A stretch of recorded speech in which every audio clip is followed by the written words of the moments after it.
하나님 말씀 에스라 역대하 36장 20절부터 에스라 1장 4절까지 읽을 터인데, 두 번째, 세 번째 면에 보면 말씀이 왼쪽, 오른쪽으로 나뉠 거예요.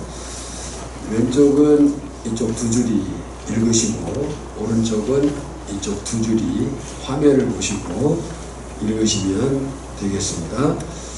함께 20절부터 읽겠습니다. 칼에서 살아남은 자를 그가 바벨론으로 사로잡아가매 우리가 거기서 갈대아 왕과 그의 자손의 노예가 되어 바사국이 통치할 때까지 이르리라. 이에 토지가 황폐하여 땅이 안식년을 누림같이 안식하여 70년을 지냈으니 여호와께서 에레미야에 입으로 하신 말씀이 이루어졌더라. 시작. 읽으세요. 시작. 여호와께서 에레미야에 입으로 하신 다시 같이 똑같은 본문이에요. 시작. 바사의 오레스와 문면에 여호와께서 에레미야에 입으로 하신 말씀을 이루시고 여호와께서 바사의 오레스 왕의 마음을 감동시키시되 그가 온 나라에 공포도하고 소소되어 이르되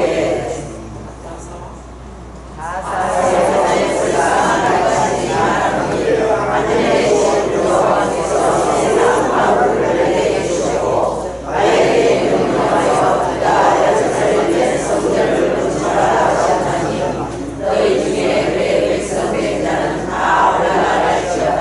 너희 하나님 여호와께서 함께하시기를 원하노라 하였다. 이스라엘의 하나님은 참 신이시라. 너희 중에 그의 백성 된 자는 다 유다 예루살렘으로 올라가서 이스라엘의 하나님 여호와의 성전을 건축하라. 그는 예루살렘에 계신 하나님이시라.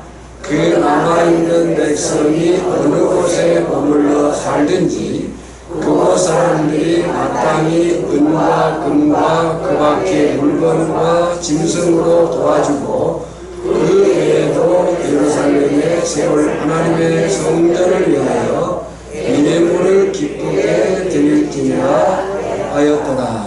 모든 성경은 성령의 감동하심으로 기록된 하나님의 말씀인 것을 믿습니다. 아멘. 믿습니다. 사랑합니다. 예배가 성령의 말씀에 집중하여 훈련하옵시다. 말씀하여 주옵소서. 마음의 문을 엽니다. 듣고 깨닫고 말씀대로 살겠습니다. 아멘. 구약을 역사적 흐름에서 볼 때 그 역사적 흐름 속에서의 구약의 설교는 오늘까지일 겁니다. PPT를 보겠습니다. 성경에는 5대 제국이 나오죠. 애굽, 아수르, 바벨론, 바사, 헬라, 로마. 하나님은 이 제국들을 구원 역사의 도구들로 사용을 하셨습니다. 다니엘 2장 21절을 보면 그는 때와 계절을 바꾸시며 왕들을 폐하시고 왕들을 세우시며 지혜자에게 지혜를 주시고 총명한 자에게 지식을 주시는도다. 또 시편 22편 28절로 보면 나라는 여호와의 것이요 여호와는 모든 나라의 주제심이로다 그랬어요. 우리가 이 그림을 보면 지금 우리가 바벨론 제국 마지막 부분의 통치 시대와 시작된 바사, 메데 파사 이렇게 부르기도 하죠. 페르시아 시작된 바사 제국의 통치의 초기 역사 배경으로 본문을 읽은 겁니다. 지금 주황색으로 박스된 부분과 가운데 초록색으로 이 부분이 오늘 본문의 역사적 사실 배경인 거죠. 우리는 각 개인마다 경험은 다르고 그 경험의 내용이나 정도도 다르지만 살아오면서 이제는 정말 끝났구나 라고 느껴질 때가 있었을 것입니다. 건강상의 문제든 사람들과의 관계에서든 사업이든 갑작스러운 사고든 여기서 끝이구나 라고 하는 순간들이 있을 수 있겠다.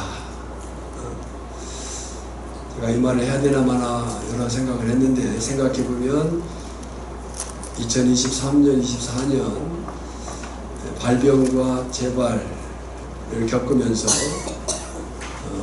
창피하게도 기저귀를 차고 서울을 오르내리면서 거금대교를 건너오고 건너갈 때 아내와 그런 이야기를 잠시 한 때가 있었어요. 내가 여기를 살아서 건너갈 수 있을까? 이런 생각을 한 때가 있었어요. 그런 순간들이 내용이나 정도의 차이들이 있겠지만 있을 수 있다. 인생을 살면서 더 이상 문이 닫혀서 모든 것이 막혀서 내 힘으로는 어떻게 할 수 없을 정도로 사방이 꽉 막혀버린 힘든 상황을 만날 때가 있는 것이 인생인 것 같아요. 그런데 오늘 우리가 함께 읽은 본문이 인류 역사상 가장 처참하게 끝났다 라고 여겨지던 한 시대의 배경을 보여주고 있습니다. 남유다는 바벨론의 침공으로 철저하게 무너지고 처참하게 파괴되고 성전은 불탔고 성벽은 허물어졌으며 백성들은 포로되어 이방 땅으로 끌려갔고 예레미야 선지자가 하나님의 뜻이다. 바벨론에게 항복해라. 그것이 너희가 살 길이다. 그런데도 남유다 백성들은 하나님의 말씀보다는 보이는 애굽이 더 커 보여서 애굽을 여전히 소망으로 삼고 애굽으로 도망가. 마지막 왕 히드기야 바벨론에 의해서 세워졌음에도 불구하고 그리고 예레미야가 그렇게 예언했음에도 불구하고 애굽이 살 것으로 여기고 그 애굽을 의존하다가 왜 바벨론이 시드기야의 눈까지 뽑아가지고 끌고 갔겠어요. 처절한 불순종의 결과. 종교적으로, 국가적으로, 민족적으로 정체성이 말살된 그야말로 완벽히 끝나버린 그 순간이 오늘 본문의 배경 속에 담겨 있는 겁니다. 하지만 성경은 그 절망의 마침표 위에 하나님의 새로운 역사가 시작되고 있음을 보여줍니다. 그래서 오늘 우리는 역대하 36장 20절부터 에스라 1장 4절까지 사실 그 36장 마지막 부분과 에스라 1장 부분은 겹쳐 있어요. 같은 이야기를 하고 있는 거예요. 그래서 함께 읽도록 해본 겁니다. 이 말씀을 통해서 우리의 끝이, 인간의 끝이 어떻게 하나님의 시작이 되는가, 그리고 그 보이지 않는 순간에도 하나님은 어떻게 일하고 계셨는지를 살피면서 은혜를 나누고자 합니다. 역대하 36장 20절 21절은 무너진 역사 뒤에 흐르는 하나님의 신실하심을 보여주고 있습니다. 다시 한번 읽어보겠습니다. 칼에서 살아남은 자를 그가 바벨론으로 사로잡아 무리가 거기서 바벨론 왕과 그의 자손의 노예가 되어 바사 나라가 통치할 때까지 이르니라. 이에 토지가 황폐하여 땅이 안식년을 누림같이 안식하여 70년을 지냈으니 여호와께서 에레미야의 입으로 하신 말씀이 이루어졌더라. 무슨 얘기예요? 남유다가 철저하게 처절하게 바벨론에게 망하고 사로잡혀 갔습니다. 그의 자손들이 노예가 되어 살았습니다. 제국이 바뀌었습니다. 바사 제국이 통치할 때가 되었습니다. 완전히 망한 겁니다. 그런데 성경은 이에 한편 토지가 황폐하여 처절히 망하고 처절한 그 상황 속에서 황폐해졌는데 성경은 그때에 그 땅이 안식을 누리고 있었다라고 이야기하고 있는 거예요. 전통적으로 역대기 저자는 에스라로 봅니다. 그런데 에스라가 유다의 멸망을 단순히 군사적 정치적 패배로 기록하지 않고 있습니다. 그는 이 절망의 심판의 이면에 흐르는 하나님의 계획을 짚어낸 거예요. 분명히 유다 백성들은 바벨론에게 망했고 노예가 되었습니다. 성전이 파괴되었다는 것은 고대 근동 아시아적 관점에서 유다의 신 여호와가 바벨론의 신 마르둑에게 패했다 라고 하는 것을 의미했습니다. 남유다 백성들은 깊은 회의에 빠졌을 거예요. 하나님이 우리를 버리셨는가? 아니면 능력이 없으신가? 고대 중근동 사회는 다신교 사회예요. 그러니까 신들이 경쟁하고 있어요. 그러니까 이런 상황 속에서 남유다 백성들은 회의에 빠질 수 없었던 거죠. 하나님이 우리를 버리셨느냐? 하나님의 능력이 없는 거 아닌가? 하나님의 진짜 신은 맞는가? 라고 하는 그런 회의가 있었을 것이다. 그런데 21절에서 에스라는 독특한 영적 시각을 제시합니다. 이에 토지가 황폐하여 땅이 안식년을 누림같이 안식하여 70년을 지냈으니, 지금 망해버렸는데, 무너져버렸는데, 끝나버렸는데, 에스라는 그 이면의 하나님의 역사, 계획을 보고 해석한 거예요. 땅이 뭐하고 있다고요? 안식하고 있다. 유다 땅이 황폐해진 것이 아니고 안식하고 있다. 레위기 25장을 보면 이스라엘은 7년마다 땅을 쉬게 하는 안식년의 율법을 받았습니다. 사람만 쉬는 게 아니고 땅이 쉬어야 되는 안식년 제도가 율법으로 주어졌습니다. 레위기 25장 2절로부터 5절이에요. 한번 확인해 보겠습니다. 레위기 25장 2절 5절. 이스라엘 자손에게 말하라 이르라. 너희는 내가 너희에게 주는 땅에 들어간 후에 그 땅으로 여호와 앞에 안식하게 하라. 뭘로 안식하게 하라고요? 그 땅으로 여호와 앞에 안식하게 하라. 너는 6년 동안 그 밭에 파종하며 6년 동안 그 포도원을 가꾸어 그 소출을 거둘 것이며 일곱째 해에는 그 땅이 쉬어 안식하게 할지니. 같이 읽으세요. 여호와께 대한 안식이라. 너는 그 밭에 파종하거나 포도원을 가꾸지 말며 내게 거둔 후에 자라난 것을 거두지도 말며 가꾸지 아니한 포도나무가 맺은 열매를 거두지 말라. 이는 땅의 안식년 이민이라. 그러니까 하나님은 레위기법에서 율법을 통해 안식년, 그 안식년은 사람에게만 해당되는 것이 아니라 땅에도 해당되는 거예요.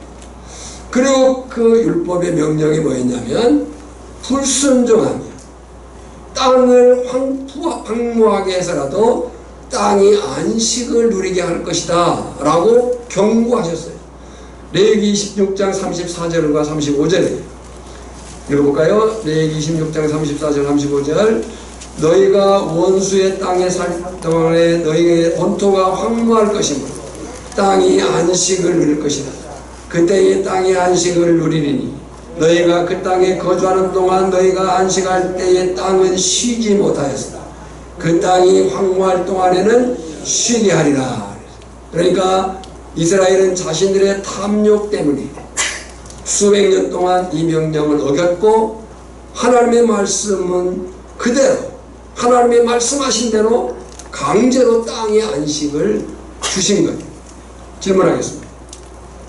이 땅의 안식은 하나님이 그들을 심판하심의 목적이 있습니까? 회복하심의 목적이 있습니까? 회복하심의 목적이 있는 거예요. 인간의 관점에서 보면 70년의 포로 생활은 가혹한 형벌이자 공백이었어요. 심판이었어요.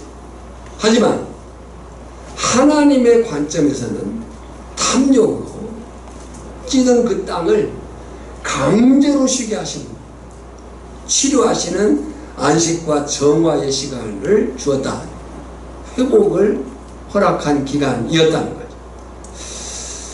여러분, 때로 우리의 삶에는 강제된 멈춤이 있을 수 있습니다. 질병을 통해서든 사업을 통해서든 관계의 단절을 통해서든 강제된 멈춤이 있을 수 있다. 제가 이제 조금씩 더 살아가면서 뭐 그간에도 그런 생각을 가지며 살아왔지만 사람은 어떤 경험을 하느냐보다 더 중요한 것이, 경험은 다양할 수 있죠. 그것이 좋은 경험일 수도 있고 안 좋은 경험일 수도 있고. 근데 경험을 했느냐가 중요한 게 아니고 그 경험보다 더 중요한 것은 그 경험을 어떤 시각으로 해석할 거냐 하는 거죠. 좋은 경험을 인간적 관점에서 잘못 해석하면 교만함이 될 수도 있고, 좋지 않은 경험, 아픈 경험, 정말 그 쓰라린 경험을 하나님의 시각의 영적인 그 관점에서 해석하면 그 일이 나에게 힘들고 어려운 일이 아니고 나를 살리기 위한 하나님의 뜻하심이었구나, 멈추게 하심이었구나 라고 하는 것들을 깨달을 수도 있겠다 하는 거죠. 그러니까 우리의 삶에는 그렇게 강제된 멈춤이 있을 수 있어요. 우리가 잘되고 또 잘되고 또 잘되고 또 잘되고 귀한 일이죠. 근데 인간이 만약에, 인생이 만약에 그렇게만 한다면 그가 얼마나 교만해질 수 있겠어요. 근데 때로 하나님은 그 자리에서 멈추게 하시고 나를 낮추시고 겸손케 하시고 인생을 돌아보게 하시고 하나님을 깨닫게 하시는 그 멈춤의 시간이 있다. 우리의 욕망을 멈추고 영혼을 정화하기 위한 강제된 안식을 허락하시기도 하신다 하는 거예요. 때문에 이스라엘에게 70년 바벨론 포로 시대는 버려진 시간이 아니고 하나님의 치료의 시간이었다는 거예요. 우리 가운데 이런 멈춤, 아픔으로 인한 고통으로 인한 힘듦으로 인한 어떤 복음으로 인한 정말 그 답답하고 그 멈춰져 버린 것 같은 그런 상황이 있습니까? 그 속에서 여전히 일하시고 계신 하나님의 나를 향한 치료하심을 볼 수 있는 눈이 열리기를 축복합니다. 그러면 이제 역대하의 마지막 절이자 에스라의 시작을 알리는 에스라 1장 1절과 2절을 보겠습니다. 70년의 침묵이 흐른 뒤 하나님은 어떻게 일하시기 시작하시는가를 본 겁니다. 함께 읽겠습니다. 1절 2절. 바사왕 고레스 원년에 여호와께서 에레미야의 입을 통하여 하신 말씀을 이루게 하시려 바사왕 고레스의 마음을 감동시키시매 그가 온 나라에 공포도 하고 조소도 내려 이르되 바사왕 고레스는 말하노니 하늘의 하나님 여호와께서 세상 모든 나라를 내게 주셨고 나에게 명령하사 유다 예루살렘에 성전을 건축하라 하셨나니. 그랬습니다. 여러분, 하나님은 즉흥적으로 일하시지 않습니다. 하나님은 영원한 계획을 가지시고 그 영원한 계획에 대해서 언약 약속하시고 그 약속하신 말씀을 신실하게 영원히 지키십니다. 이사야 40장 8절 이렇게 말하죠. 풀은 마르고 꽃이 시드나 우리 하나님의 말씀은 영원히 서리라. 이 세상에 그 어떤 것도 영원한 것 없습니다. 오직 하나님의 말씀만이 영원한 줄 믿습니다. 70년 전 유다가 가장 타락했을 때 눈물의 선지자 예레미야를 통해서 약속했던 그 예언을 하나님이 기억하신 거예요. 예레미야 29장 10절에 보면 여호와께서 이와 같이 말씀하시니라. 바벨론에서 70년이 차면 내가 너희를 돌보고 바벨론에서 70년이 차면 이게 하나님의 뜻이에요. 내가 너희를 돌보고 나의 선한 말을 너희에게 성취하여 너희를 이곳으로, 이곳이 어디예요? 약속의 땅 가나안으로 돌아오게 하리라. 70년이라는 세월이 결코 짧지는 않겠죠. 70년이라는 세월 동안에 인간은 절망하고 있었을 거예요. 잊어버렸을 수도 있어요. 세대가 바뀌었으니까. 그러나 하나님은 당신이 하신 말씀을 단 한순간도 잊지 않으셨다. 하나님은 시간에 쫓기지 않으시며 당신이 뱉으신 말씀을 반드시 역사 속에서 성취하심을 믿습니다. 역사의 주관자이신 하나님은 역사를 제국과 통치자를 주권적으로 사용하십니다. 여러분요, 여기 오늘 본문에 우리가 읽었지만 바사왕 고레스의 마음을 감동시켰다 그랬어요. 이것은 고레스가 괜찮은 사람이어서가 아니에요. 전적으로의 하나님의 주권적 섭리였음을 믿습니다. 본래 메대 바사가 있죠. 두 나라가 있어요. 메대가 더 크고 강했어요. 바사는 소국에 불과했어요. 이 메대의 소국에 불과했어요. 그런데 어떻게 이 바사가 메대를 연합해서 하나가 됩니다. 보통 우리가 일반적으로 세상의 그 원리가 뭐예요? 강한 자, 특히 국가적, 정치적, 군사적 상황 속에서 강한 나라가 약한 나라를 지배하겠죠. 근데 바사가 메대를 연합하고 바사국이 됩니다. 그것은 단지 그냥 정치적인 군사적인 상황이 아니라 하나님의 섭리가 그 뒤 배경에 있었음을 볼 수가 있는 거죠. 이 고레스에 대해서는요, 에레미야만 예언한 게 아니에요. 이게 중요해요. 에레미야만 예언한 게 아니라 고레스가 태어나기 최소 150년에서 200년 전 이사야가 예언했어요.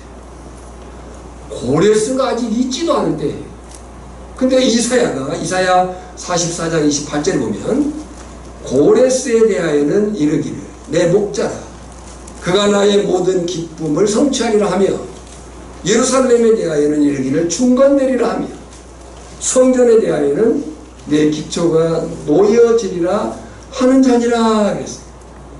그래서 오늘 여기 본문에서 가장 놀라운 단어가 뭐냐면 감동시키심의 말이에요.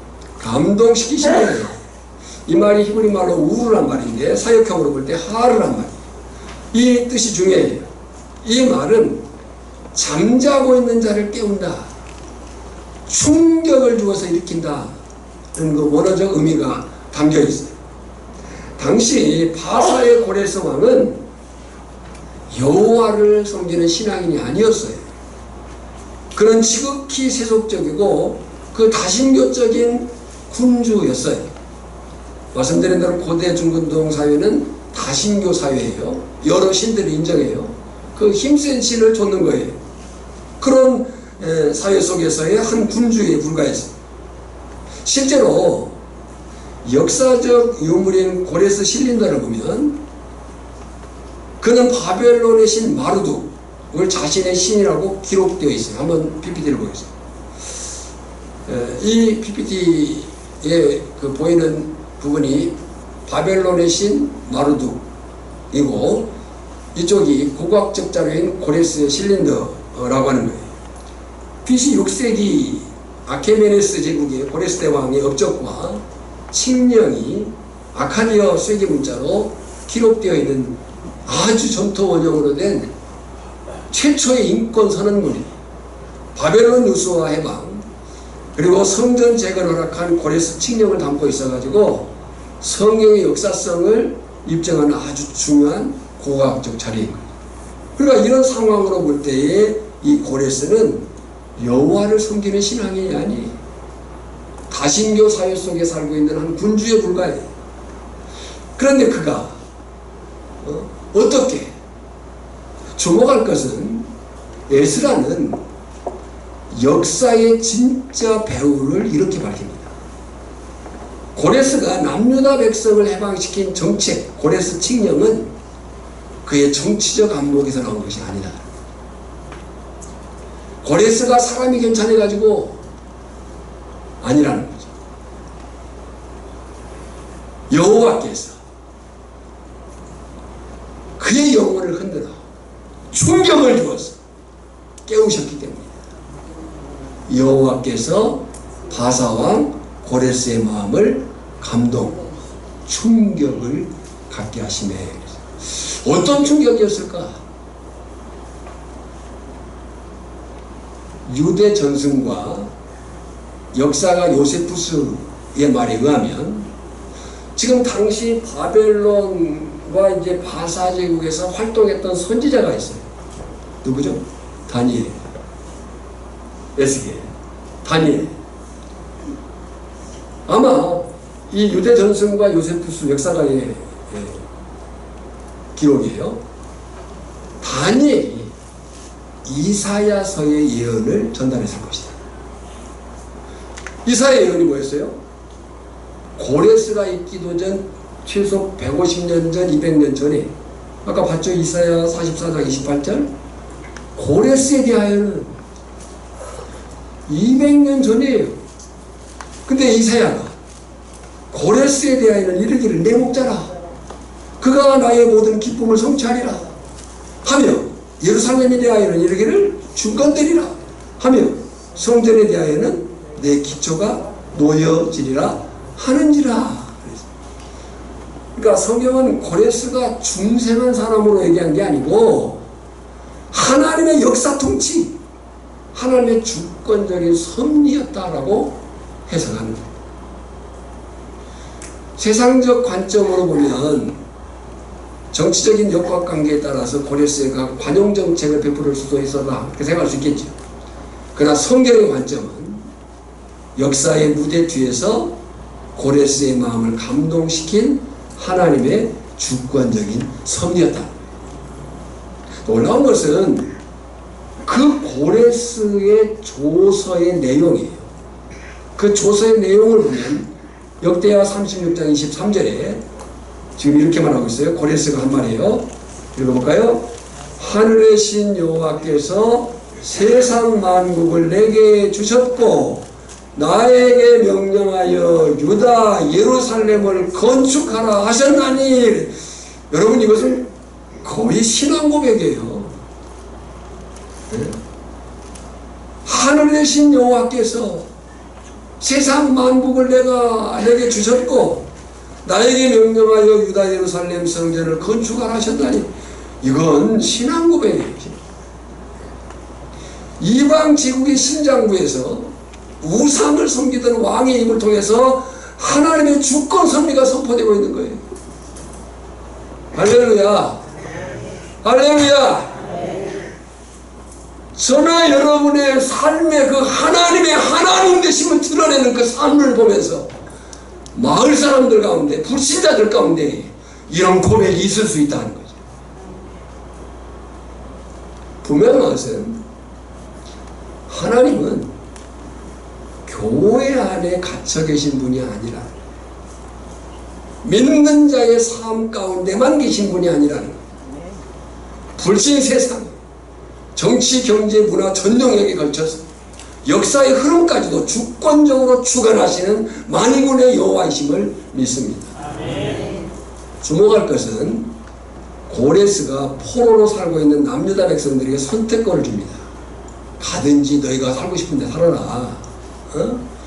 그러면서 올라가라고 얘기합니다. 올라가라. 어디로 가라는 거예요? 예루살렘으로 가라. 고향으로 돌아가라.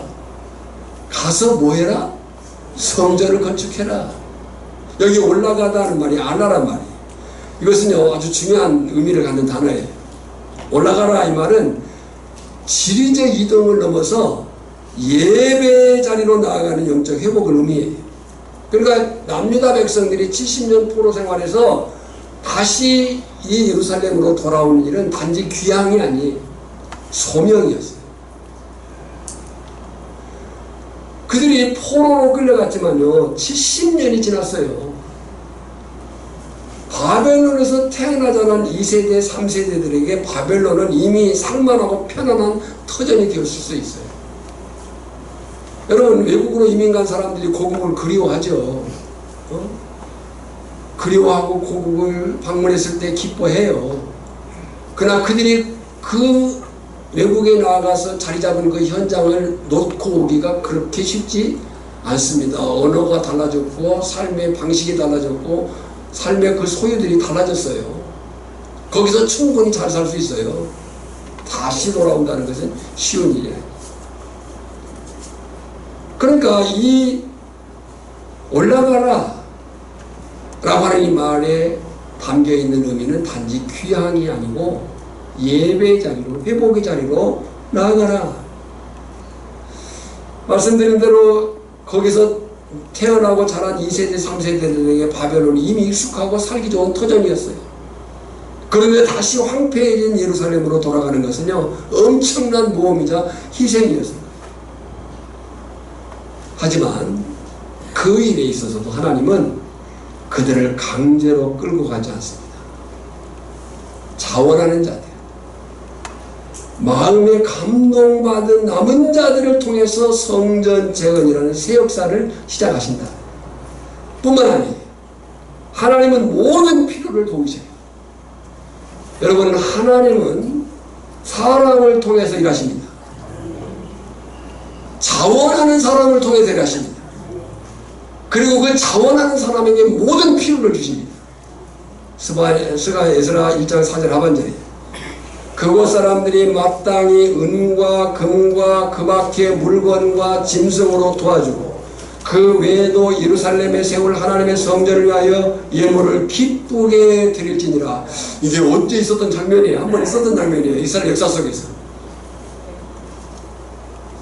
애굽 출애굽할 때 그들에게 하나님은 모든 걸 제공했어요. 다시 말씀드려요. 하나님은 사람을 통해서 일하십니다.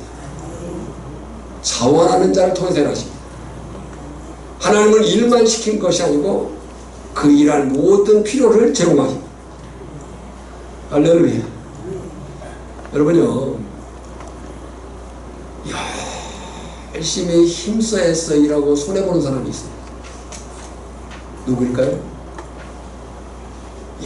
열심히 힘써서 일하고 손해보는 사람. 누구겠는가? 억지로 하는 사람. 눈치 때문에 하는 사람.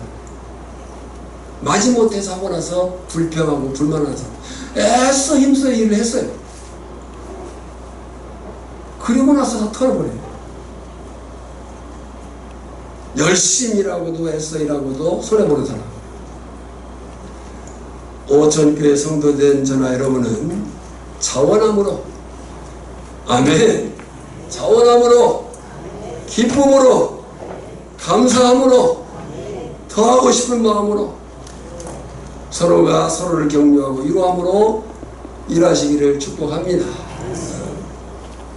그렇다면 오늘 말씀을 통해 기억하고 적용하고 실천할 것이 무엇이겠는가?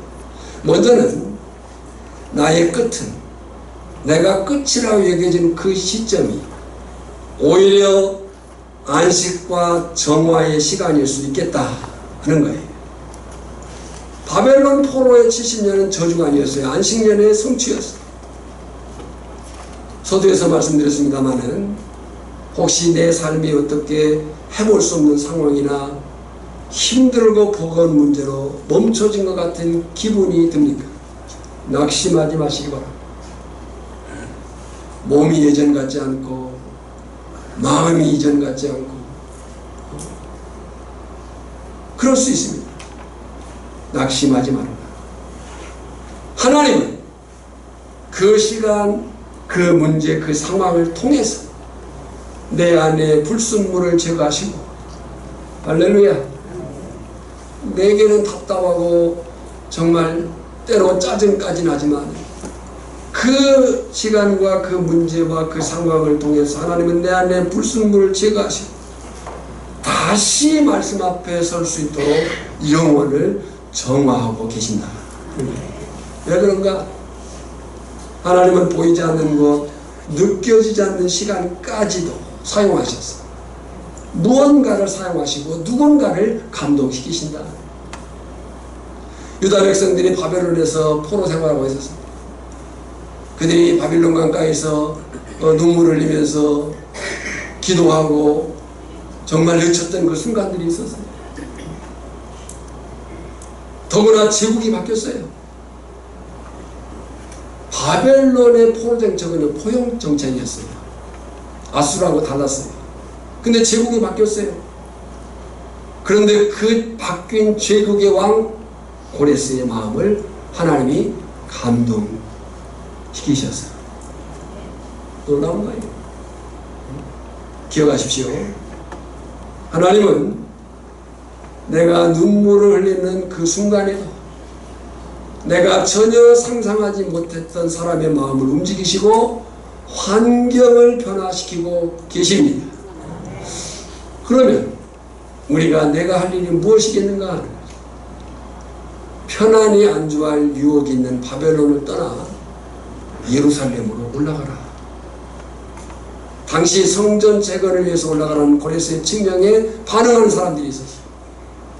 오늘 우리도 불신앙의 자리, 타협의 자리, 낙심의 자리에서 일어나 하나님의 인재가 있는 예배 자리에 굳건히 세워지기를 주님의 이름으로 축복합니다.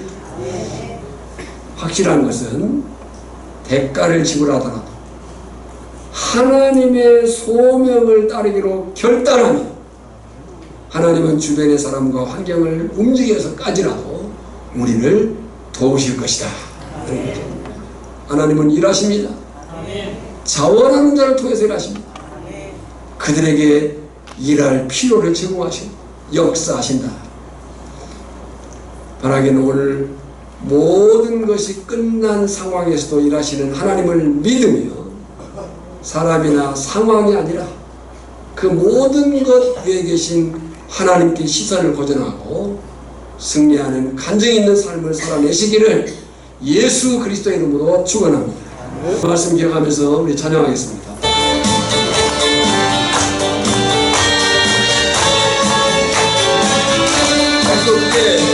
반드시 내가 너를 축복하리라. 반드시 내가 너를 들었으리라. 천지는 변해도 나의 약속은 영원히 변치 않으니 두려워 말라.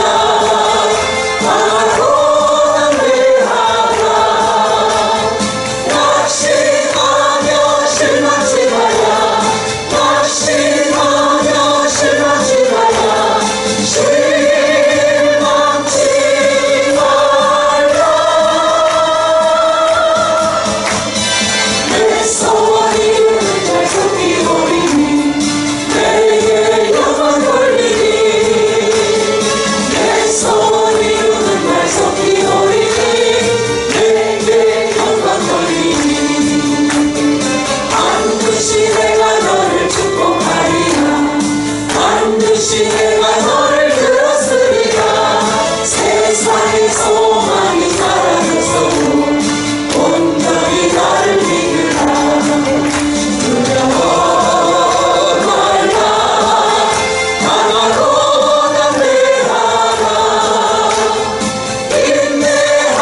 오늘 말씀을 들고 격려 한번 엄마 대신 해주세요.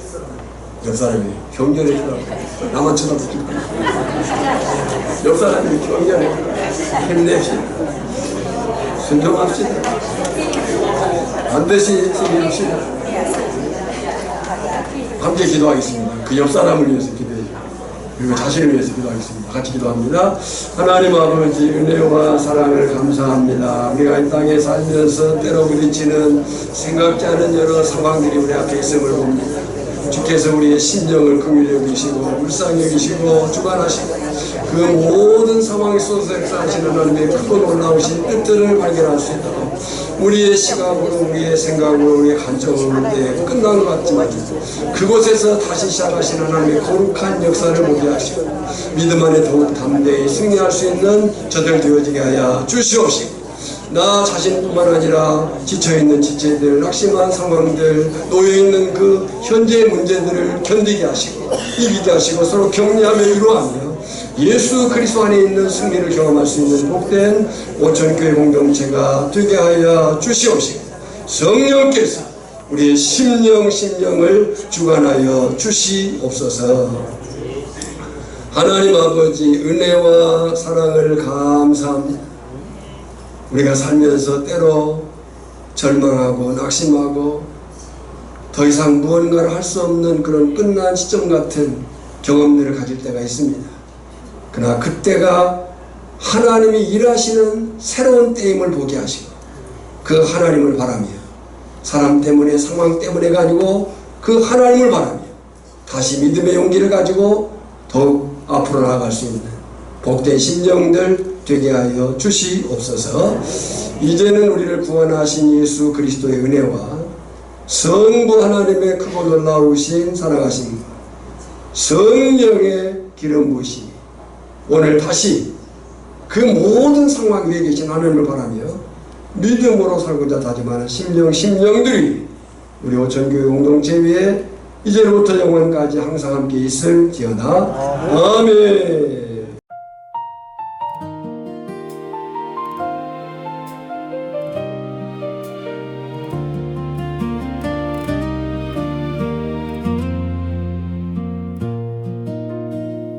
끝난 줄 알았습니다.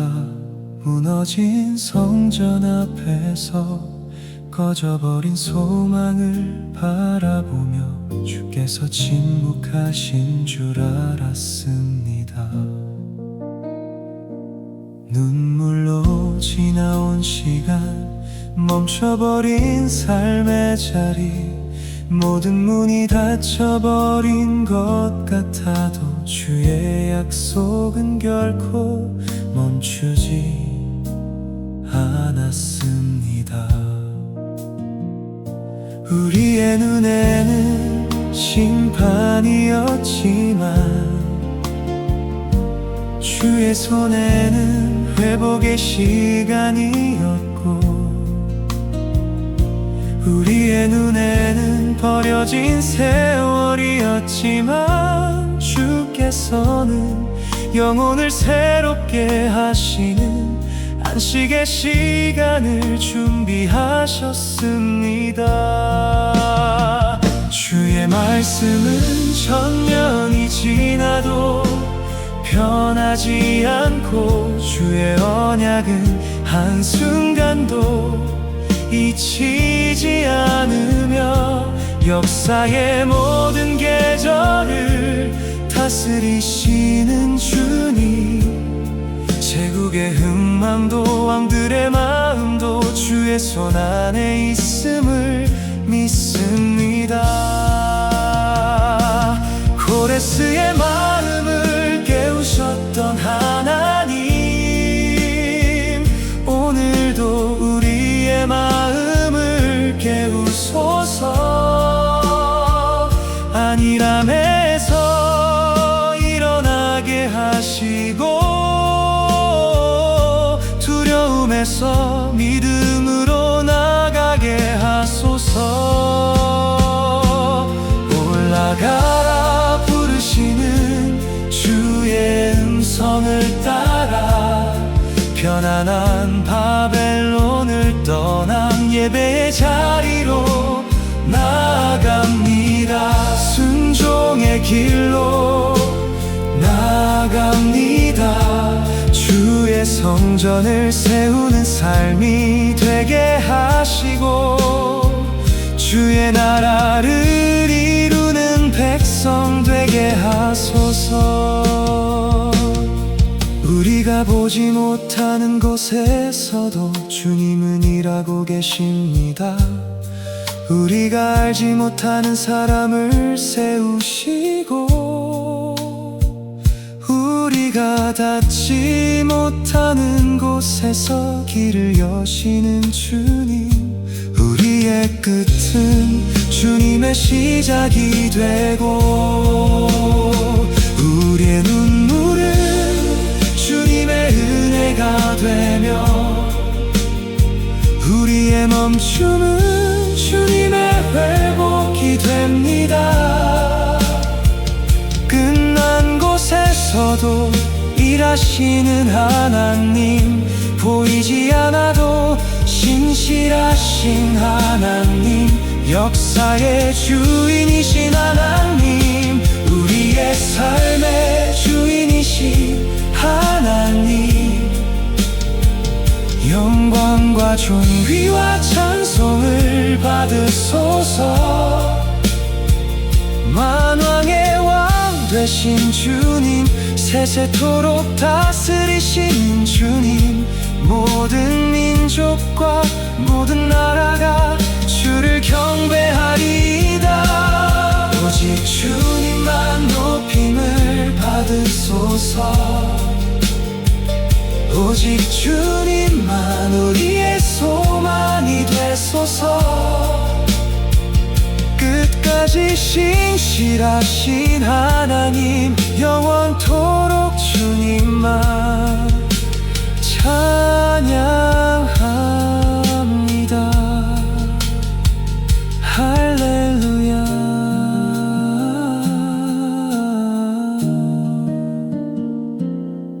아멘.